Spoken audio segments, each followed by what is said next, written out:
Dijual perkebunan. Harganya. Tapi nggak ada, apanya sih ini nggak ada. Nanti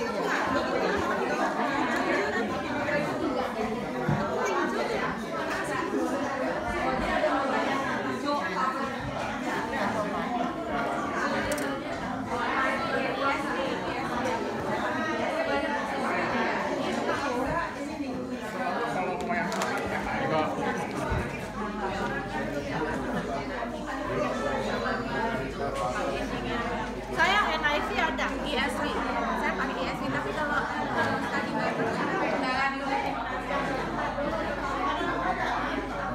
Alkitab kan Indonesia.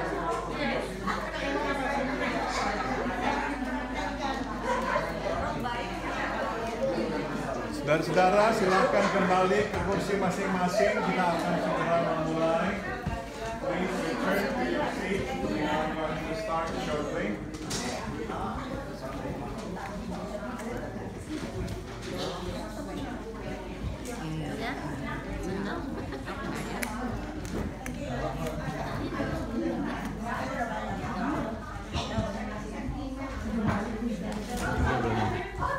Oke.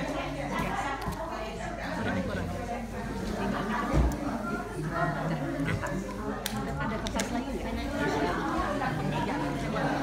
3 lagi. Oke. Aku punya ini. Oke, lagi di fotokopiin ya sama Elsa ya.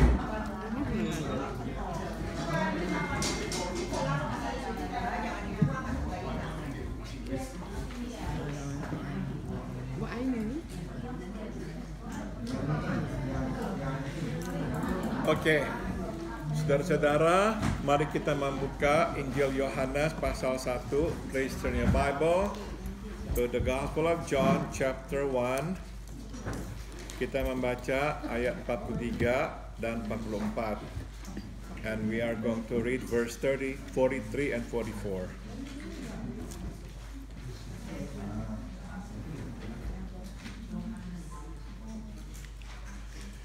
Mari kita membacanya bersama-sama Injil Yohanes pasal 1 ayat 43 dan 44. Let's read this together. The Gospel of John chapter 1 verses 43 and 44. 1, 2, 3. Pada keesokan harinya Yesus memutuskan untuk berangkat ke Galilea. Ia bertemu dengan Filipus dan berkata kepadanya, "Ikutlah aku." Filipus itu berasal dari Betsaida, kota Andreas dan Petrus. Mari kita berdoa. Let us pray. Terima kasih kami boleh belajar firman-Mu. Kami mohon jelaskanlah supaya kami mengerti kebenaran-Mu. Thank you, Father, for allowing us to read and to study your word. So we pray, may you help us, may you explain this to us so we will understand your truth. Dalam nama Tuhan kami, Yesus Kristus, kami berdoa in the name of our Lord Jesus Christ we all pray. Amen. Halaman 24, page 24. Memang Alkitab tidak memberitahukan kita secara langsung bagaimana Yesus mengenal Filipus. Namun berdasarkan keterangan yang diberikan di ayat 44 bahwa Filipus berasal dari Betsaida, kota di mana Andreas dan Petrus tinggal, dapat kita duga bahwa Yesus mengenal Filipus dari mereka. Tambahkan kata mereka.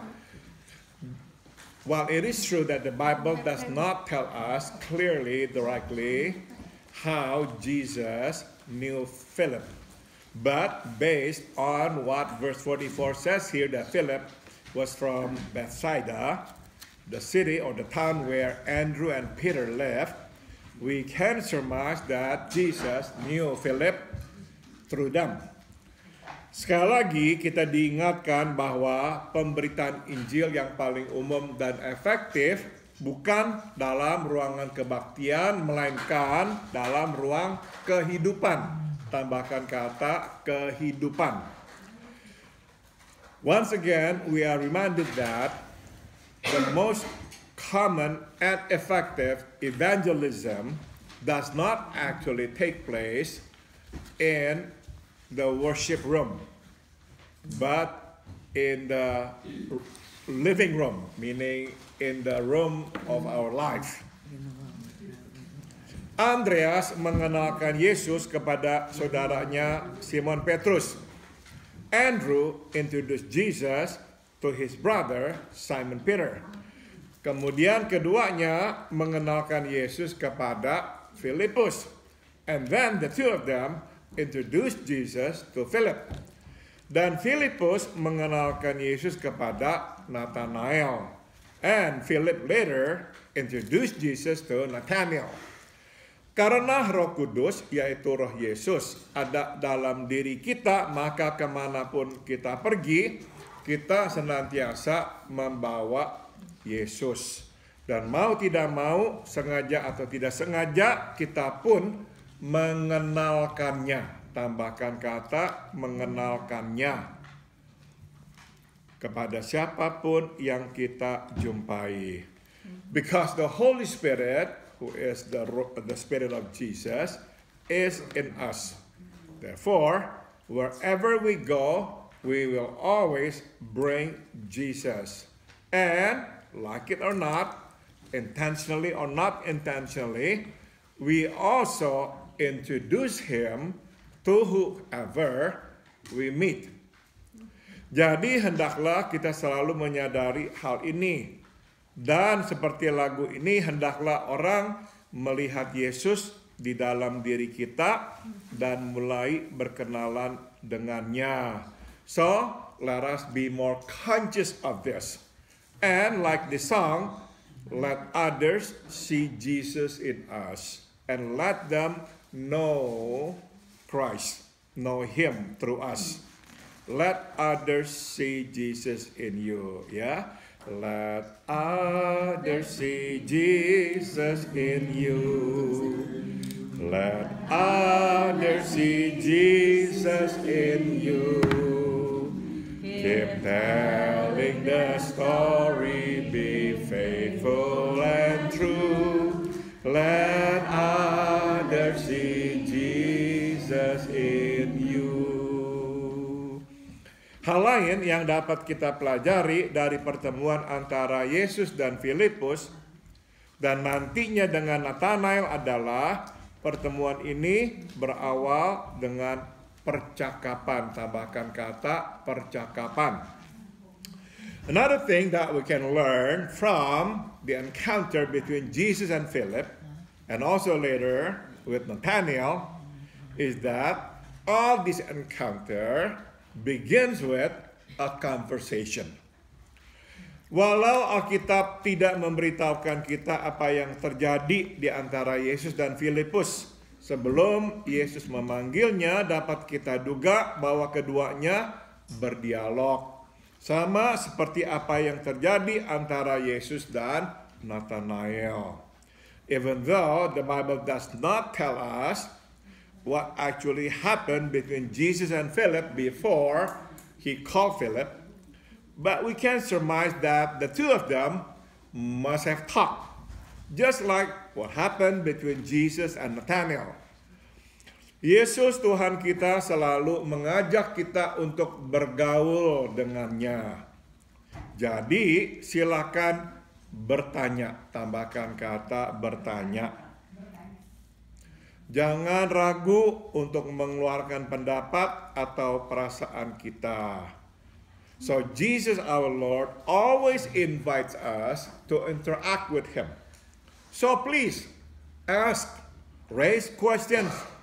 Do not hesitate to share your thoughts or your feelings.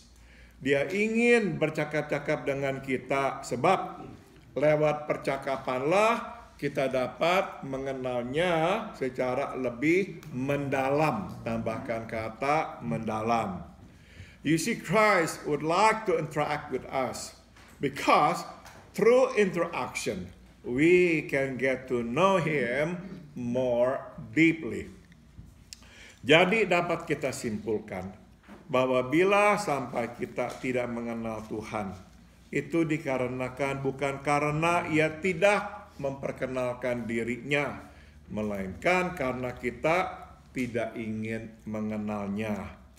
So, we can conclude that in the case that we don't know God, it is not because God does not want to reveal Himself to us, but rather because it is we who do not want to know Him. Bukannya menyambut, kita malah mendiamkannya. Tambahkan kata mendiamkannya. Instead of welcoming Him, interacting with Him, we ignore Him. Hal terakhir yang dapat kita pelajari dari perjumpaan antara Yesus dan Filipus adalah pertemuan ini berakhir dengan panggilan. Tambahkan kata panggilan. The last thing that we can learn from the encounter between Jesus and Philip is this encounter ends with the calling. Yesus memanggilnya, ikutlah aku. Jesus calls him, follow me. Itulah panggilan Tuhan, bukan panggilan untuk berwisata atau bermain, melainkan untuk mengikutnya. Tambahkan kata mengikutnya. That's the calling of God.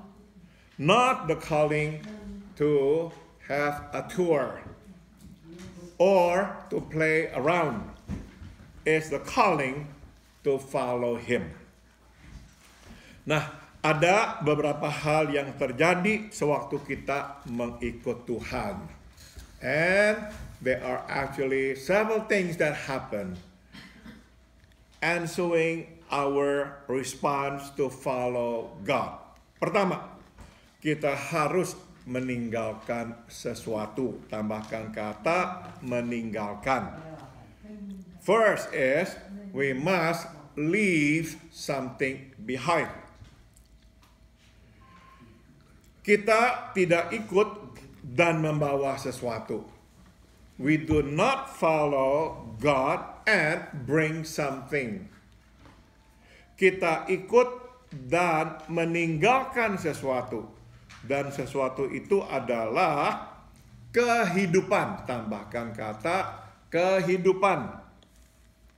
Kita termasuk cara hidup, nilai hidup kita, alias apa yang penting bagi kita, dan rencana serta tujuan hidup kita, alias apa yang kita kejar dan cari dalam hidup ini.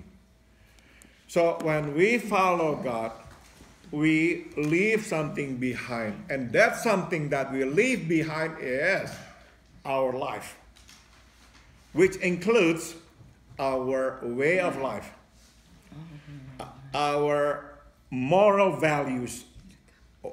In other words, what is important to us, and our plans, our purpose of life, which means what it is that we go after and look for in this world, in this life.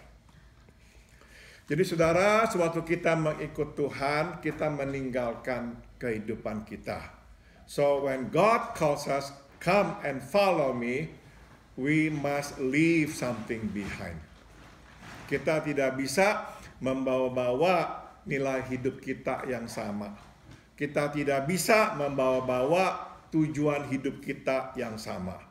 So when we follow God, we cannot bring with us our old lifestyle. We cannot bring with us our values, what it is that we cherish in life. Dan kita tidak bisa membawa tujuan hidup kita, and we cannot bring with us the purpose of our life. Tidak bisa. Nah, saudara, ini yang sering terjadi dan saya mengerti tidak mudah untuk kita lakukan. I know that this happens a lot and I do understand it is not easy to leave something behind. Berapa banyak orang ikut Tuhan bawa segerobak hidupnya yang lama. Ya, so many of us, we say we follow God, but then we bring a truckload of our old life. We still bring our purpose of life. We still bring what we value in life. We still bring what it is that we go after in life. Nothing has changed. We just add something. We do not subtract something else. Kita hanya tambahkan sesuatu, kita tidak mengurangi sesuatu. Tidak. Mengikut Tuhan mengharuskan kita mengurangi, meninggalkan sesuatu. We cannot be done. When we follow God, we must subtract something, leave something behind. Kedua, kita harus mau belajar hidup seperti Yesus. We must learn to live like Jesus. Mengikut Yesus berarti kita bersikap dan berlaku sebagaimana Ia bersikap dan berlaku. To follow Jesus means we act, we think just like He acts and He thinks. Ya, jadi saudara, kita mesti benar-benar mempelajari dari firman Tuhan. Bagaimanakah Yesus bertindak, bersikap. So we must learn from the Bible how Jesus acts, how He thinks, how He sees certain things. Dan kita mesti mempelajarinya sehingga kita menjadi orang seperti itu. And we must learn from Jesus so that we can act and think like Jesus. Saudara, di tahun 70-an dan 80-an, UCLA mempunyai tim basket yang memenangkan kejuaraan nasional beberapa kali. Sampai sekarang tim basket mereka pun tetap baik ya. Tapi di tahun-tahun itu mereka menjuarai 2 kali ya, juara nasional. In the 70s and 80s, UCLA's basketball team won national championships. I think twice at least. They still have a good basketball team, but at the time they were very good. Saudara, John Wooden adalah pelatih basket mereka.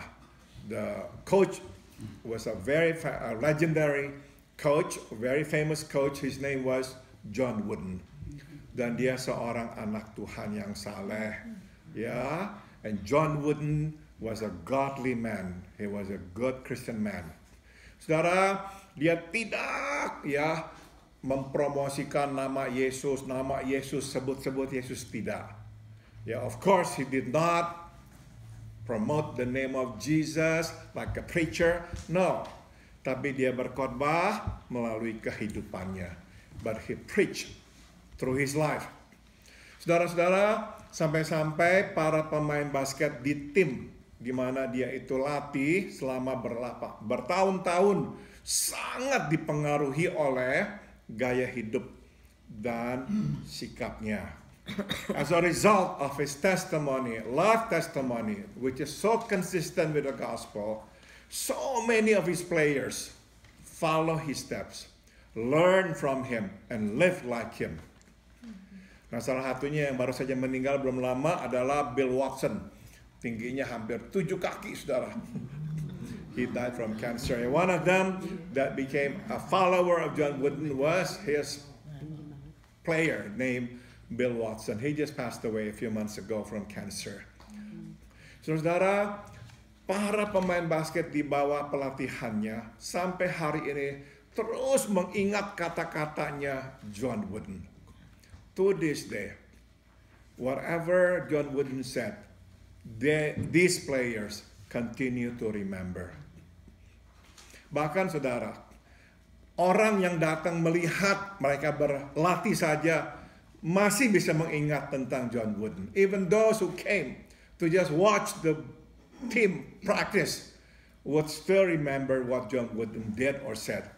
Salah seorang misalnya yang melihat, berkunjung ke gymnasium, melihat John Wooden sedang berlatih dengan satu orang pemain basket, sekarang namanya Kareem Abdul-Jabbar. Saudara, Kareem Abdul-Jabbar saat itu masih pemain yang baru. John Wooden ambil waktu, latih dia sendirian, main. Ya, John Wooden train him individually. At the time, Kareem Abdul-Jabbar was still learning to play basketball, but John Wooden took the time.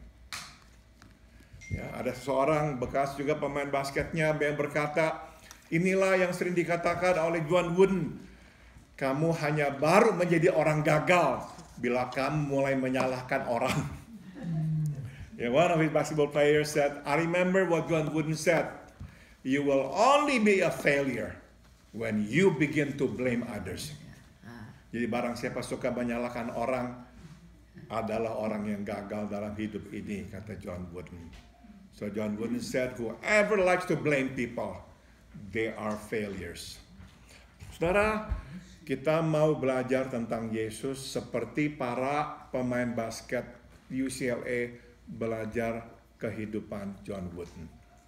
We want to study the life of Jesus exactly as the basketball players at UCLA learn from John Wooden, from his life. Saudara, kita mesti mengikuti cara hidup Yesus. We must follow his lifestyle. Terakhir, mengikut Yesus berarti bersedia pergi kemanapun ia pergi. Tambahkan kata pergi. To follow Jesus means to be willing to go wherever he goes. Saudara, kita bisa belajar sampai titik tertentu dan kemudian kita diam. Tapi kalau mau menjadi pengikut Yesus tidak bisa hanya belajar kemudian diam. Kita mesti pergi kemanapun dia pergi. Ya, to follow Jesus means we cannot just sit down and learn from him. We must get up and walk and follow him to wherever he goes.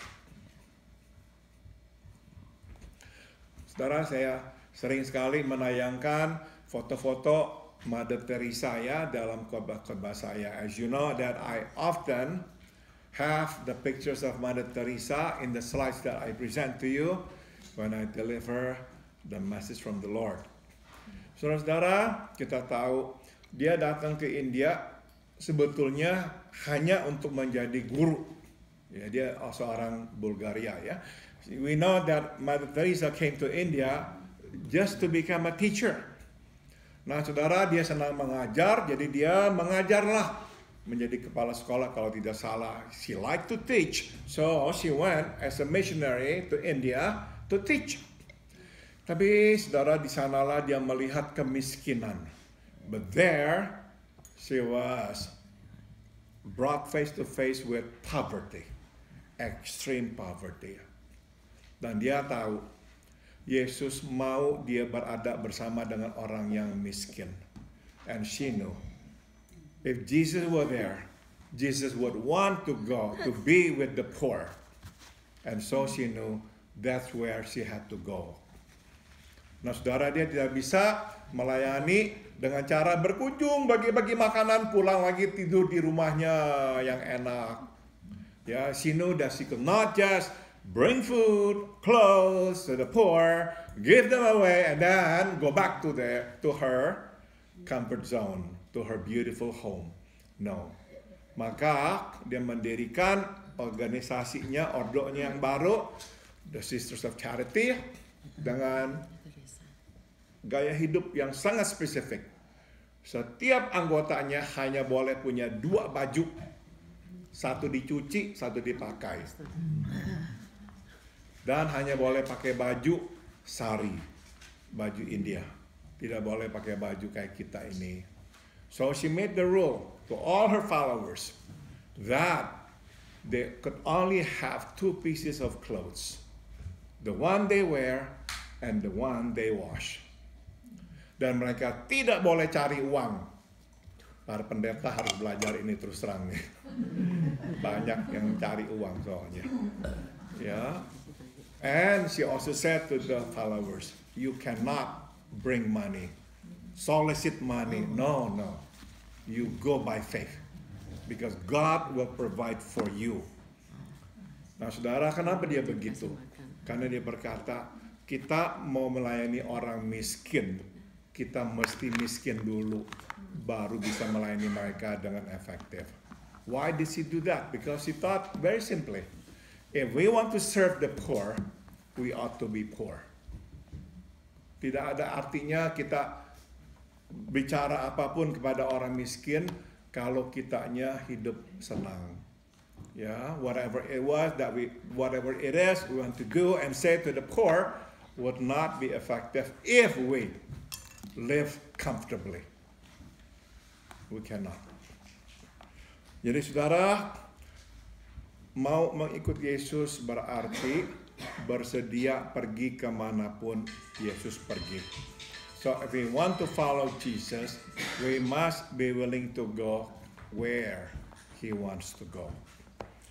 Mari kita akhiri, let's conclude. Salah satu buku yang mengubah hidup saya adalah In His Steps, sebuah novel karangan Charles M. Sheldon di tahun 1896. One of the books that changed my life was In His Steps, a novel written by Charles M. Sheldon in 1896. Di dalam buku itu, Sheldon, seorang pendeta di gereja Congregational, mengisahkan hidup orang-orang yang menghadapi berbagai situasi dengan mengajukan satu pertanyaan yang sederhana namun menentukan. Pertanyaannya adalah, apakah yang akan diperbuat? Tambahkan kata diperbuat Yesus. So in that book, Sheldon, he was a pastor in a Congregational church. Yeah, tells the stories of people who were facing different situations, and every time they face a difficult situation, they raise a simple question, but a very pivotal question. What would Jesus do if He was in this situation? What would Jesus do if He was in this situation? Nah, ternyata jawaban pertanyaan itu tidaklah mudah untuk dilakukan, tapi bila diterapkan, maka jawaban itu akan mencerminkan sikap Yesus. Tambahkan kata sikap. It turns out to be that question is not easy to be applied to or to be carried out. But when it is carried out, the answer to that question would reflect Jesus' attitude. Jadi dalam buku itu, saudara, orang-orang itu bergumul sekali untuk menerapkan jawaban dari pertanyaan itu. Apakah yang akan diperbuat Yesus?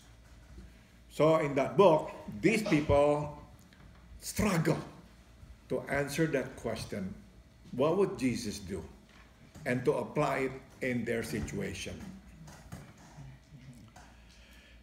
Apakah yang akan diperbuat Yesus bila Ia menghadapi situasi yang kita hadapi sekarang? What would Jesus do if He was to face the situation that we are facing today?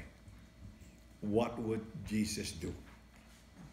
Jawaban terhadap pertanyaan ini akan memperlihatkan apakah kita mengikut Yesus atau tidak. Tambahkan kata mengikut. So the answer to that question will show whether we are following Jesus or not. Ternyata tidak ada mengikut Yesus separuh jalan. Tambahkan kata separuh. Sudah ada. Turn out to be that to follow Jesus, it cannot be halfway. Kita mengikutnya sepanjang jalan atau tidak sama sekali. Tambahkan kata sepanjang. So when we follow Jesus, we must follow all the way. Cannot be halfway. Saudara, coba dalam hidup kita sehari-hari selama seminggu ini, apapun yang kita hadapi, bertanyalah, apakah yang akan diperbuat oleh Yesus. So this week, whatever it is that we must face, try to ask that question. What would Jesus do if he's facing this situation? Saya sudah selesai. Apakah ada yang mau bertanya? Oh, kita mengikutnya sepanjang jalan atau tidak sama sekali.